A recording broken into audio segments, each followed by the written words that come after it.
제자란 주제, 금년의 주제죠. 우리가 이웃들을 향해서 어떤 존재로 살아야 되는가, 빛과 같은 존재로 살아야 된다고 말씀을 드렸고, 오늘은 이제 소금에 대해서 같이 나눕니다.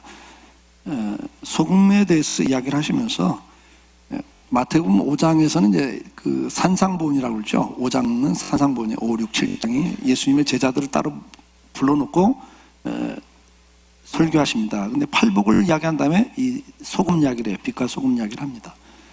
근데 이제 마가복음에서는 제자들이 누가 크냐를 갖고 싸우고, 그 다음에 사도 요한이 다른 사람들이 지금 예수님의 이름으로 이적을 행하고 귀신을 쫓아내고 있습니다. 그 못하게 해야 되겠습니다. 이럴 때 편가르기를 할 때 그것을 또 말씀하시죠.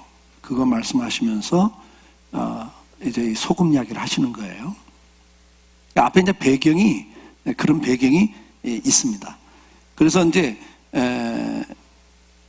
우리가 하는 일들, 그것을 같이 하는 사람들, 그걸 놓고 경쟁할 때 예수님께서 이제 이 말씀을 하시는 거죠. 제자들에게 이제 이 말씀을 하신다. 이 말씀의 배경은 제자들입니다.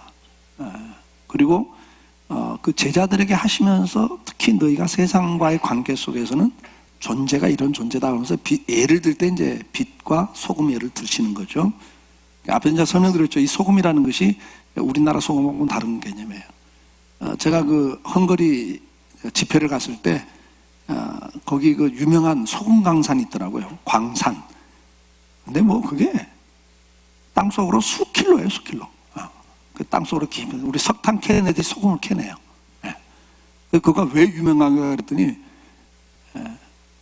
그 사람들이 이제 그 노동하는 사람들 옛날이니까 거기 한번 들어가면 바깥에 못 나오고 그 안에서 생활하면서 계속 소금만 캐낸 거예요.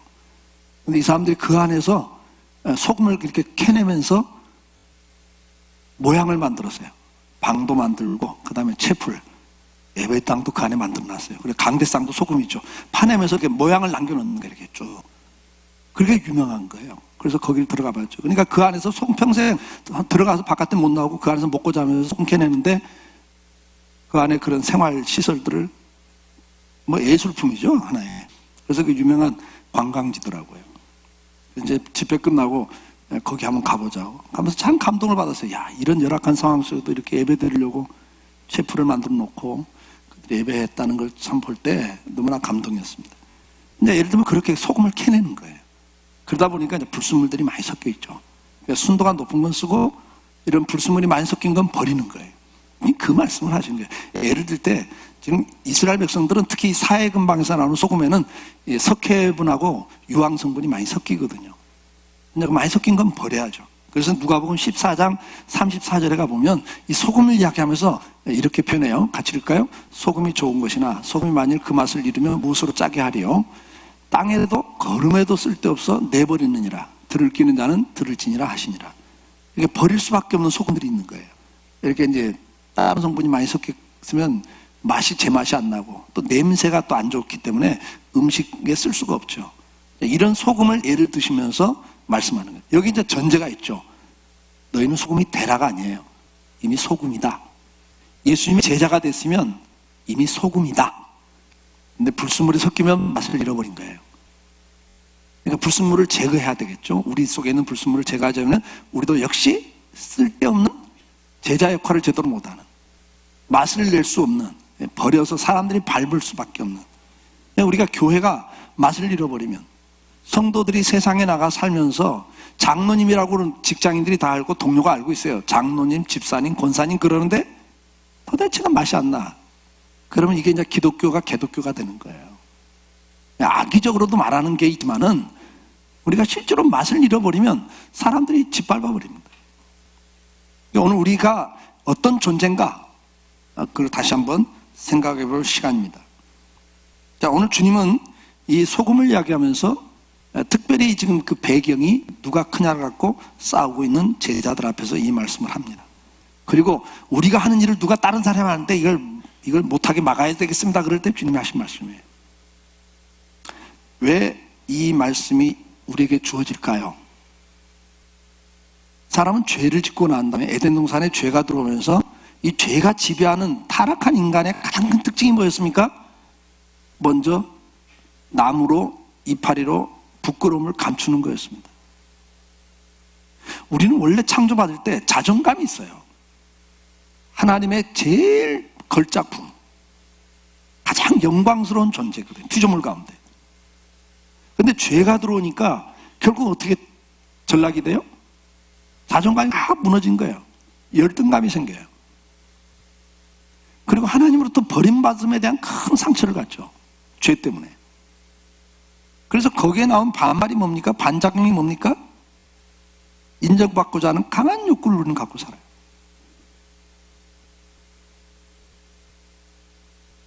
사람은 누구나 인정받고 싶어 합니다.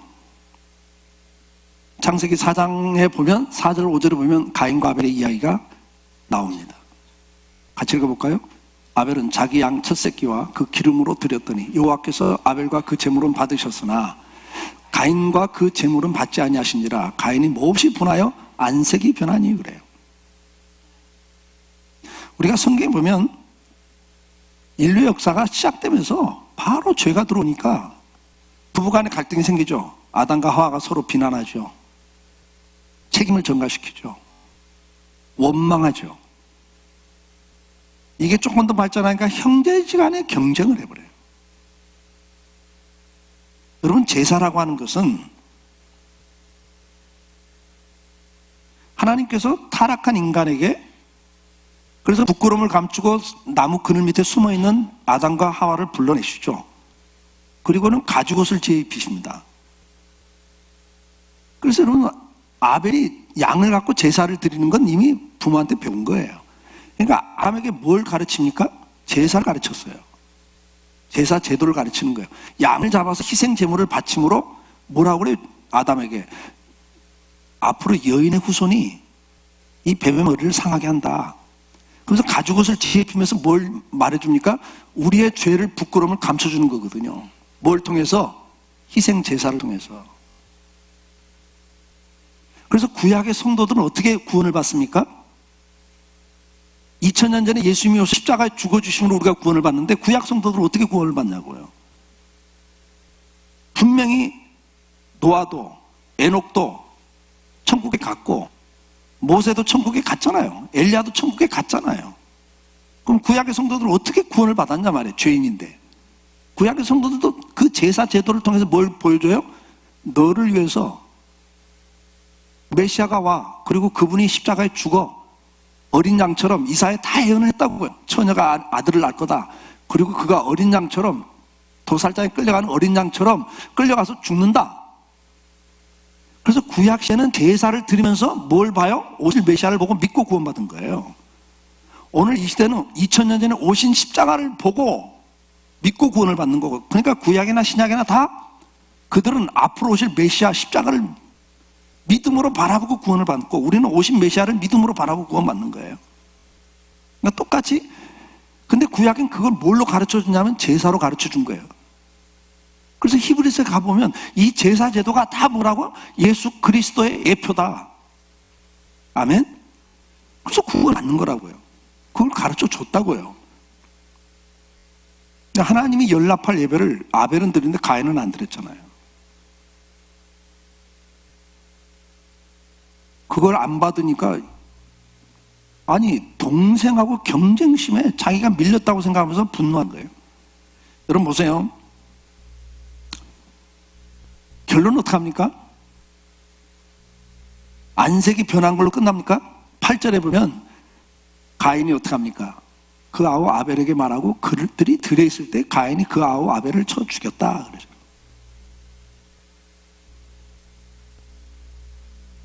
히브리서 11장 4절에 가면 이걸 해석을 해요. 믿음으로 아벨은 가인보다 더 나은 제사를 하나님께 드림으로 의로운 자라 하시는 증거를 얻어되게. 그러니까 피 흘림의 제사를 통해서 의롭다움을 받는 거예요. 이게 나은 제사를 드렸다 그래요. 그러니까 자기가 잘못해놓고 그걸 가지고 어떻게 해요?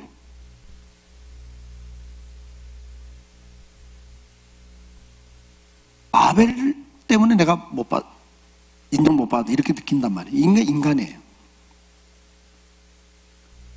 그래서 요한일서 3장 12절에는 우리에게 이렇게 권면해요. 같이 읽읍시다. 가인같이 하지 말라. 그는 악한 자에게 속하여 그 아우를 죽였으니 어떤 이유로 죽였느냐? 자기 행위는 악하고 그의 아우의 행위는 의로움이라. 성경 분명히 해석을 해요. 그 악한 거다. 왜? 하나님이 원하는 대로 제사를 안 드렸잖아요. 예수 그리스도를 통해서 구원받는 자리에 가지 않거든요. 그래놓고는 믿음 없이 해놓고 원망은 저 동생 때문이라는 거죠. 여러분 보세요. 우리가 이렇게 살아가면서 우리 상처들이 있잖아요. 그 상처들 가운데 많은 상처, 그리고 가장 오래가는 상처 중에 하나가 부모로부터 받은 상처예요. 부모로부터 받은 상처. 저도 남매를 키웠는데 이 두 아이가, 다솜이, 동혁이가 상처가 있어요. 근데 동혁이도 상처가 있어요. 무슨 상처예요? 동혁이는 엄마 아빠가 항상 다솜이 주다 이게. 크니까 먼저니까. 동혁이는 뭐 쓰던 거 쓴 게 많았거든요. 다솜이 당연히 먼저 갔죠. 항상 우선순위였죠. 그럼 다솜이는 상처가 없을까요? 아니에요. 엄마가 이름 부를 때 벌써 억양이 달랐다고. 동혁이 부를 때는 벌써 그냥 내가 들어도 틀려요. 목소리가. 내가 들어도. 다솜아, 근데 동혁아? 이게 막내에 대한 그게 있잖아요. 큰애는 기대가 많고 애들이 그것 때문에 상처를 받아요. 근데 많은 사람들이 부모한테 받은 상처 가운데 하나가 뭐예요? 사랑받지 못했다는 거죠. 꼭 누구를 더 사랑했다고, 형을 더 사랑했다.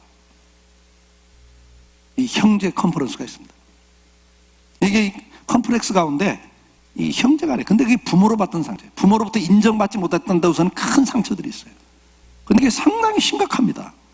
심각해요. 부모와의 관계가 안 좋은 사람들 상당수 그 문제가 많아요. 우리가 형제 간에도 다툼을 합니다. 이렇게 에서와 야곱의 이야기에서도 그 이야기가 나옵니다. 계속 그런 이야기가 나와요. 형제 간에 끝없는 갈등을 해요. 경쟁을 하고 시기하고 경쟁하고 싸우다가 상처를 주고받고 원수가 되고 칼을 들고 죽인단 말이에요. 동료들 사이에, 친구들 사이에도 미묘한 갈등들이 있습니다. 경쟁관계, 사랑과 관심의 집중, 여러 가지로 경계하고 자기가 더 관심의 대상이 되고 싶고 인정받고 싶고 대접받고 싶은 것이 타락한 인간이 갖고 있는 본능 중에 하나입니다. 동료지만 나보다 앞서 나가면 그 동료가 친구가 아니라 경쟁 상대, 견제의 대상이 되고, 그래서 은근히 비판하고 폄하합니다. 기회 있을 때마다 견제하고 마음의 벽을 쌓습니다. 세상은 그렇게 삽니다. 여러분, 가정 속에도 부부간에 끝없는 경쟁을 합니다. 서로 인정받으려고 요구를 합니다. 대접받으려고 요구를 합니다. 주도권 싸움을 합니다. 부부지간에, 형제지간에, 가정에서부터 우리는 이런 경쟁 구조 속에 살고 그것 때문에 상처를 받고 삽니다.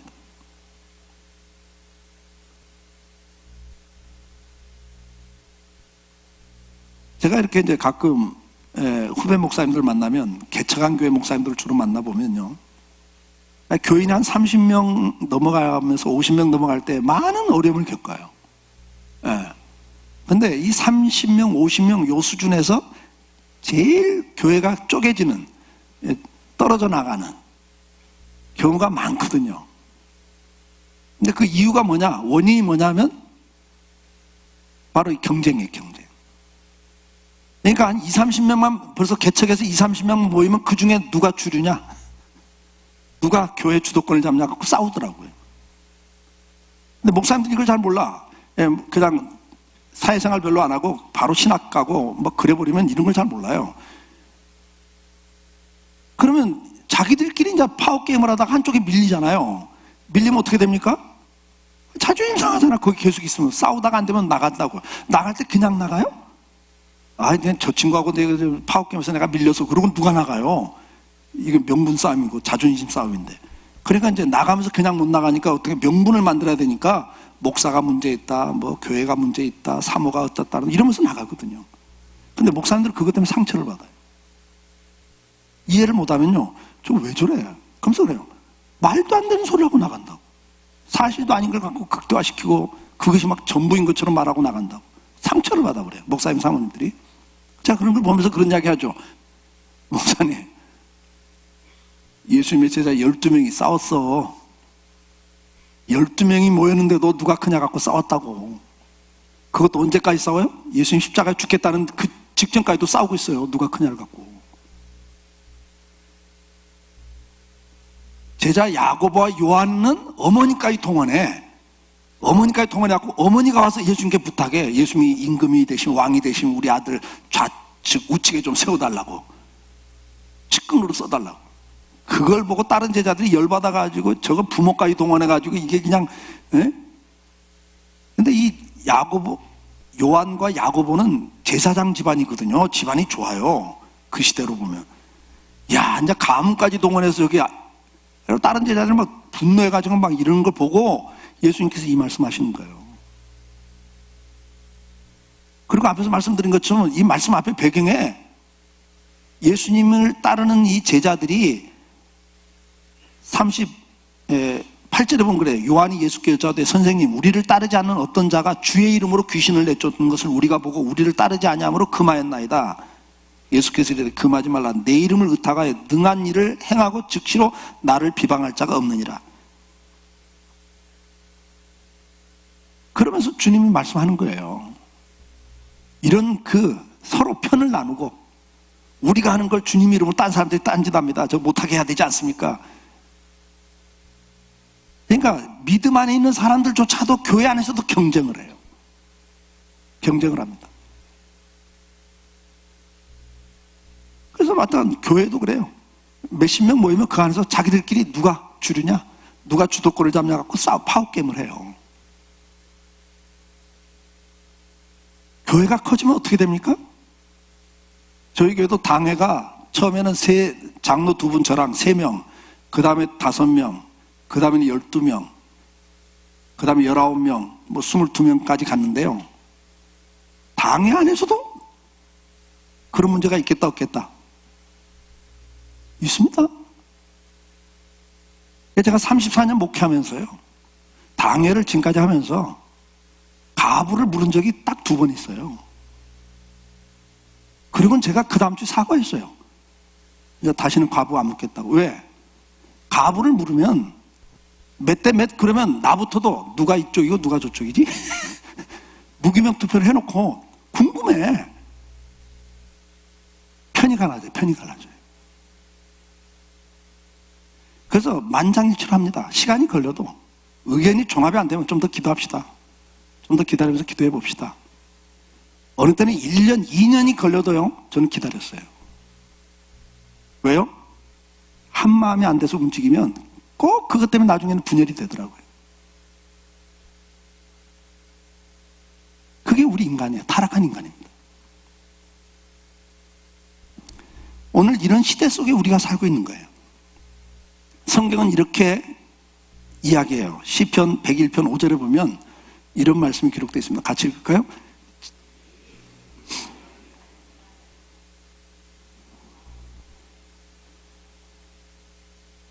우리는요, 이래요.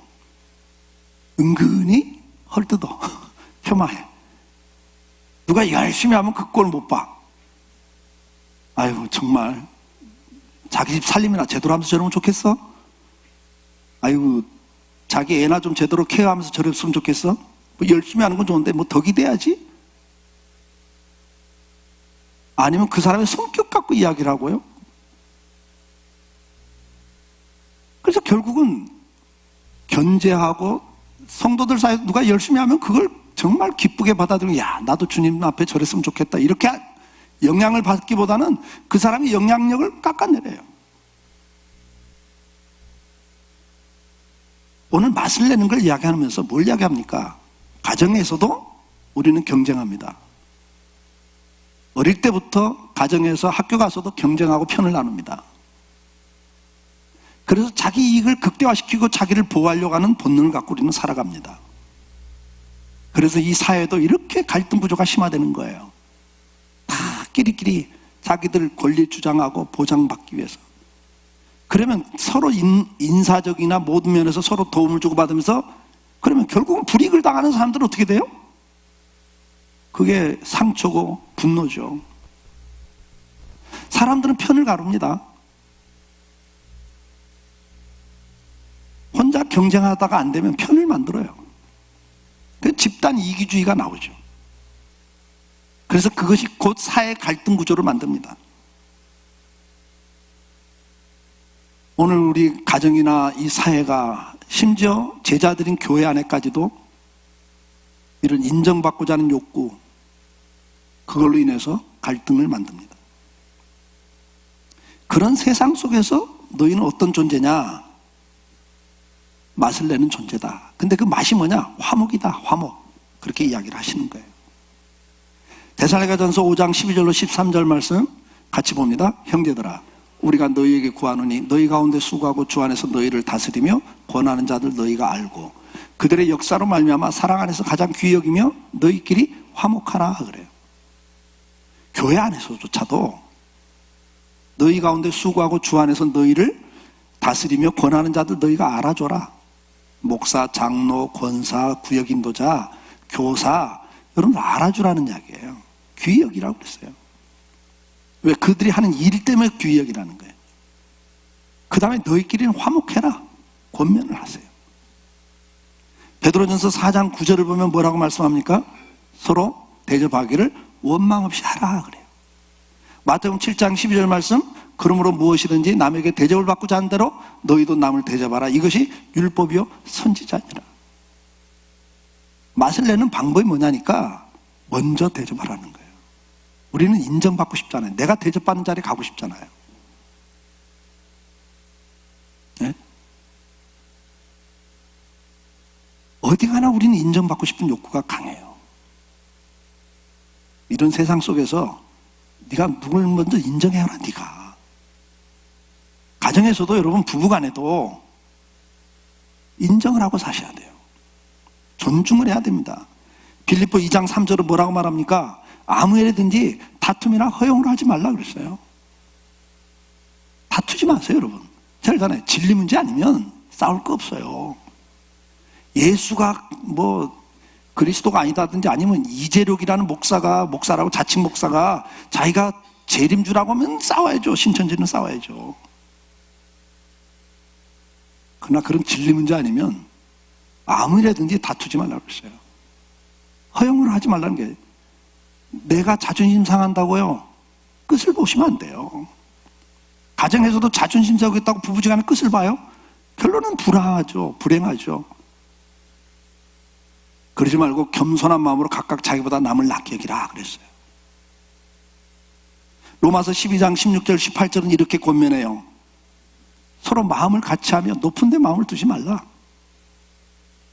도리어 낮은 데 처하며 스스로 지혜 있는 체 하지 말라. 이 지혜 있는 체 하지 말라는 게 뭡니까? 자기 주장 너무 강조하지 말라는 거예요. 부부지간에도 자기 주장 끝까지 관찰해 보세요, 여러분. 싸우기 싫어서 들어줘요. 따라주죠. 애들도 따라주고 아내도 따라주고, 어느 때는 아내가 강하게 자기 주장하면 남편도 따라주고 자녀들도 따라주지만 그게 평합니까? 아니요. 자기 주장이 강한 사람들은요, 자기 뜻대로 돼요. 근데 나중에 황혼에 이혼당하더란 말이죠. 애들이 조금만 크면 집을 떠나버려요. 어떻게든 빨리 벗어나려고 그러죠. 왜? 거긴 화목이 없거든요. 행복이 없거든요. 평안이 없거든요. 그러니까 오늘 이 세상은 그런 게 없는 세상 속에 우리가 맛을 낼 수 있는 것 중에 하나가 뭐예요? 겸손히 섬기는 거예요. 그게 맛을 주는 거라고요. 화목해 하는 사람이 피스메이커가 결국은 뭐예요? 맛을 주는 거라는 이야기죠. 17절에 뭐라고 말씀해요? 아무에게도 악으로 악을 갚지 말라고 그랬어요. 경쟁하지 마세요, 여러분. 같이 싸우지 마세요. 그 사람이 그랬다고 나도 그러는 건 안 된단 말이에요. 우리 예수 믿는 사람. 그리고 대신 뭐 하라고요? 선한 일을 도모해라. 그런데 시간 쓰지 마. 그런데 네 마음 뺏기지 마. 누가 한번 걸리면 끝까지 그냥 부부지간에도 뭐 오랫동안 품고 앉아가지고 그러지 말고, 우리가 이웃관계도 한번 걸리면 뭐 끝장을 보고 이러지 말고 너 다른 선한 일이나 해. 그러면서 18절 같이 읽습니다. 할 수 있거든 너희로서는 모든 사람과 더불어 화목하라. 아멘. 그게 우리가 맛을 내는 방법이거든요. 우리는 야곱의 이야기를 통해서도 얼마나 많은 교훈을 받습니까? 형제지간에 장자권을 놓고 경쟁을 합니다. 그리고는 그걸 위해서는 거짓말도 하고 그러다가 가정이 깨지잖아요. 형과 원수가 되고, 그래서 같이 못 살고 도망을 치고.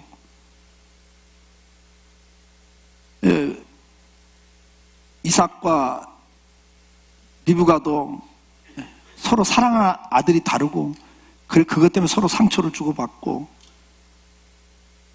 야곱이 어떻게 합니까? 그래서 도망쳐가지고 결국은 삼촌 집으로 도망갔는데 거기서도 또 얼마나 많은 경쟁을 합니까? 그 부인들 사이의 경쟁, 그 자녀들 간의 경쟁, 시기, 미움, 질투.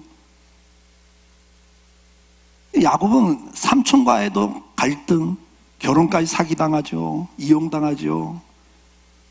그 다음에 그 삼촌의 아들들, 사촌 형제들끼리 또 재산을 가지고 또 야곱이 많이 뺏어간다고, 자기 아버지 그거 가져간다고 또 그래가지고 서로 그거 가지고 회의를 하고, 어떻게 저거 다시 뺐을까?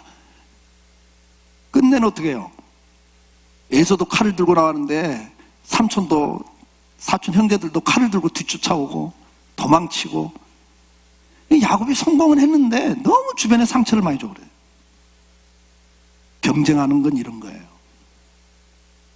야곱 강가에 와서 드디어 하나님을 다시 만나요.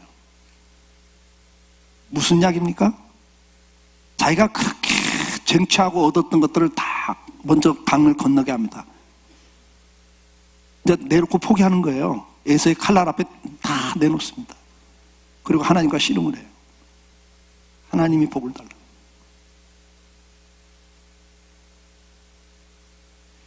야곱은 성공한 사람이지만 그 주변에 상처가 너무 많잖아요. 오늘 여러분들의 가정은 어떻습니까? 여러분들의 지금 사회생활이 어떻습니까? 성공했다 할지라도 주변에 많은 상처를 줬다면 우린 그리스도인이라고 하면 안 돼요. 맛을 주지를 못하는 거예요. 주님은 우리에게 이렇게 권면합니다. 빌립보 2장 3절로 8절 같이 또 보겠습니다. 아무 일이든지 다툼이나 허용하지 말고 오직 겸손한 마음으로 각각 자기보다 남을 낮게 여기고, 그 다음에 각각 자기를 돌볼 뿐더러 또한 각각 다른 사람의 일을 돌보아 나의 기쁨을 충만하게 하라.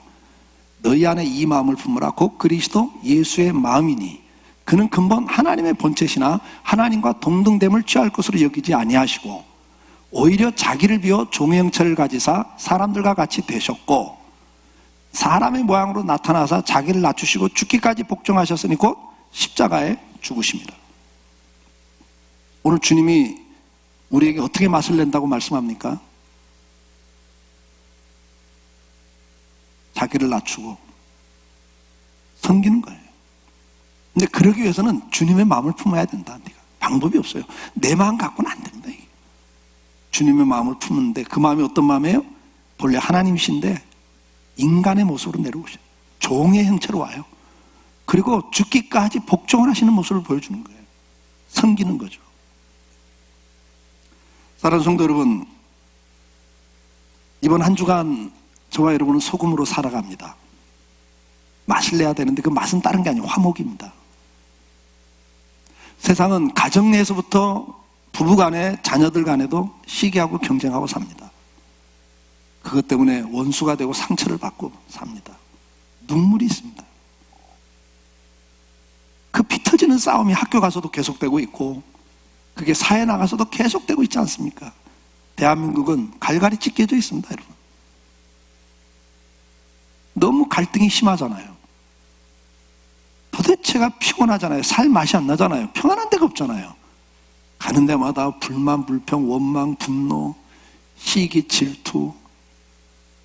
너무 스트레스가 많은 나라 아닙니까? 그런 것 때문에 스트레스 받잖아요. 근데 이런 세상 속에, 가정 속에 우리 교회 공동체 안에 저와 여러분이 소금같이 맛을 내라는 거예요. 근데 그 맛이 뭐냐? 화목해 하는 거다. 화목해 하기 위해서는 우리는 어떻게 해야 된다고요? 주님의 마음을 품고 겸손히 섬기는 겁니다. 다투지 마시고 자기 주장 너무 강하게 하지 마세요. 가정에서 자기 주장 강한 가정은 평안이 없습니다, 여러분. 행복이 없어져요. 그냥 좀 져주고 사세요. 괜찮아요. 사회 나가서도 좀 져주자고요. 끝까지 이기려고 하지 마세요. 이번에 어떤 장로님이 저한테 그런 이야기 하더라고요. 회사에서 명퇴를 하라고 그러는데 전체 직원들에게 명퇴를 받는데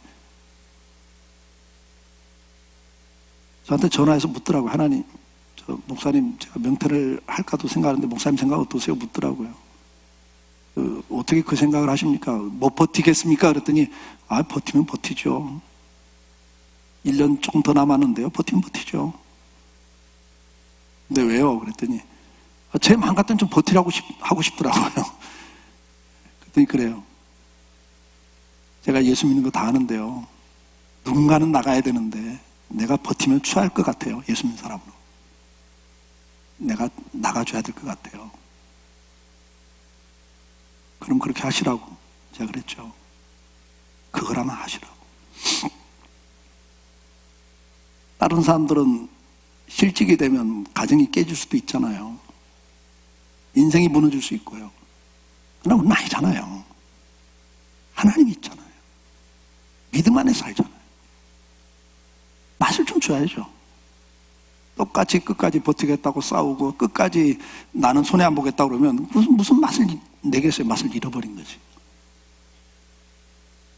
가정에 가서 또 사회 속에 우리 신앙 공동체 안에서 화목해하는 피스메이커가 될 수 있길 축복합니다. 좀 손해보십시다. 너무 싸우지 마시고 주장 너무 하지 마세요. 집에 가서 주장하지 마시고 뭐 하자? 차라리 섬기자. 대접받고 싶으면 먼저 대접하라고 그러잖아요. 먼저 대접합시다. 싫어요? 어떤 분이 그러대요.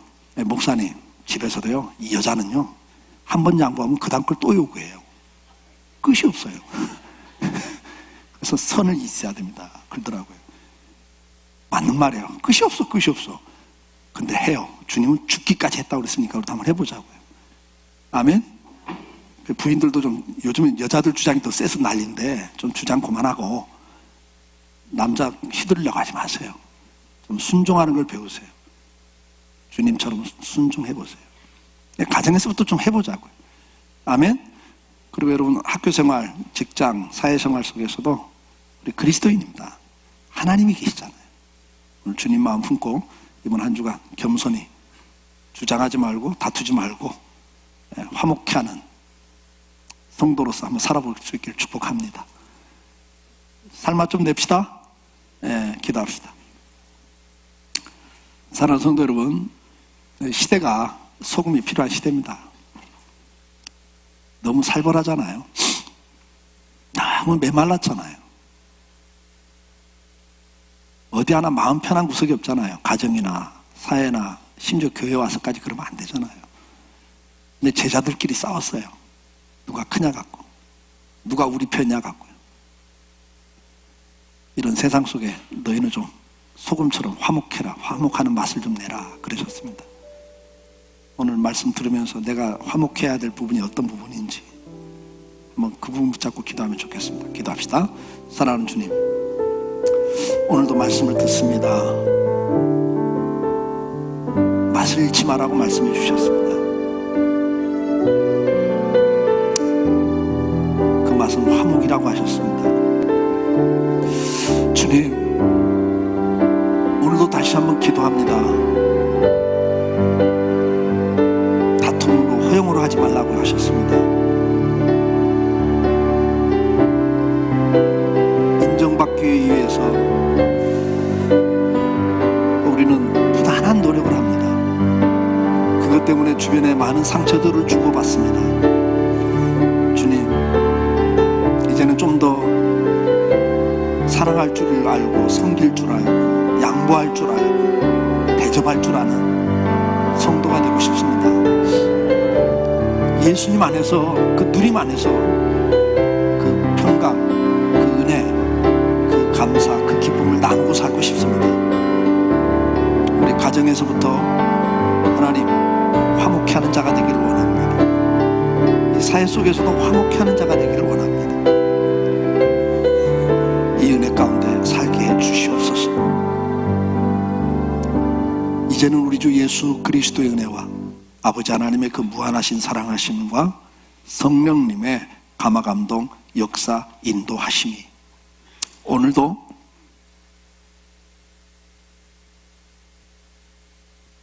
소금같이 화목케 하라고 맛을 내는 존재가 되라고 하셨는데, 오늘 화목케 하는 맛을 가정에서부터 또 사회 속에서, 직장에서, 또 교회 공동체 안에서 그렇게 살아보기를 소원하는 우리 사랑하는 성도들 위해, 저들의 가정과 일터와 자녀들 위해, 주의 몸된 교회와 이 나라 이 민족 위해 이제로부터 영원토록 함께 계실지어다. 아멘.